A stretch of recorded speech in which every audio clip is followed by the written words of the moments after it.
Before we get started, please take a second to like this video and subscribe to the channel. You can also find a link to our donations page in the link tree below. Your support keeps these deep dives possible. Crossing a physical boundary doesn't mean the mind follows. Long after a survivor has left a high-control group, the internalized rules of that system can continue to dictate their choices and how they perceive the world around them. We see this clearly in the case of Aaron Smith-Levin.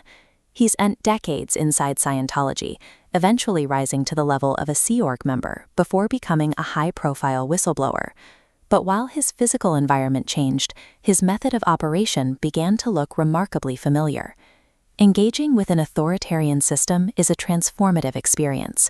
Without a deliberate effort to dismantle that internal programming, a survivor can easily adopt the same tactics of control they once fought to escape. To understand this behavior, we have to look at the academic concept of totalism. Researchers like Robert J. Lifton and Catherine Wessinger argue that the danger isn't found in a group's religious label, but in the specific way its social system operates. Lifton's research identified specific themes defining these environments. Totalistic systems rely on orchestrated experiences to force a specific ideological conclusion. This includes milieu control and a demand for purity, creating a binary world where the group is good and the outside is a threat.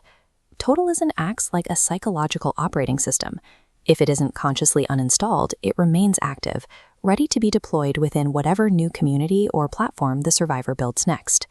Aaron Smith-Levin was once a central figure in the ex-Scientology community and a board member of the Aftermath Foundation. That relationship ended when the Foundation's board ousted him, citing behavioral misconduct and specific incidents involving the police. Instead of addressing the board's concerns, Aaron turned to his YouTube audience. He launched a campaign of coordinated attacks, using his platform to discredit his former allies and frame his removal as a personal betrayal. He focused his audience's aggression on veteran whistleblowers like the Headleys and Leah Remini. By casting these established advocates as enemies, he effectively forced his followers to choose between his narrative and the facts presented by the Foundation. This specific brand of factionalism functions as a purity test. It filters the community, leaving only those who are willing to support the leader regardless of the evidence presented against him. Aaron applies Lifton's Milieu Control to his digital space by defining who his audience is allowed to trust. He frequently tells his viewers which other creators are compromised and instructs them to unsubscribe from any channel that hosts a dissenting voice. When his own actions are questioned, Aaron often relies on DARVO. This stands for Deny, Attack, and Reverse Victim and Offender.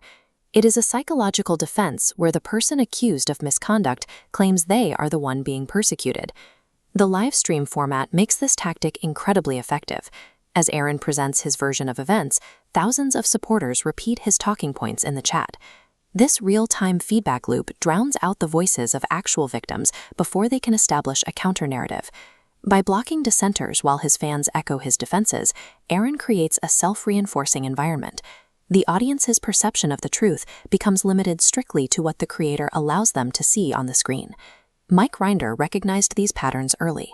Rinder was one of Scientology's highest-ranking executives before he left and spent his life exposing the organization's manipulative systems. While fighting a terminal illness, Rinder used his final public efforts to record a 7-part video series. He spent his remaining energy explicitly warning the community that Aaron's behavior was damaging the very movement they had spent decades building. The list of targets has continued to grow. Aaron has directed public attacks at former friends and collaborators, including Nora Ames and Relatable Reese and Liz Gale, often for simply questioning his tactics or his ethics. Because these systems require constant conflict to maintain their authority, the leader must always identify a new enemy. This leads to a cycle of destruction, where the creator burns down the very community intended for survivor healing. Having spent his entire life inside Scientology's power structure, Aaron utilizes the only methods of influence he knows, intimidation and the silencing of critics. He changed his location, but his tactics suggest he is still running the same internal software. This behavior is amplified by a YouTube algorithm that rewards high-conflict drama. This creates a financial incentive for creators to maintain a state of permanent outrage, effectively monetizing a new form of digital control. There are specific warning signs for high-control digital groups.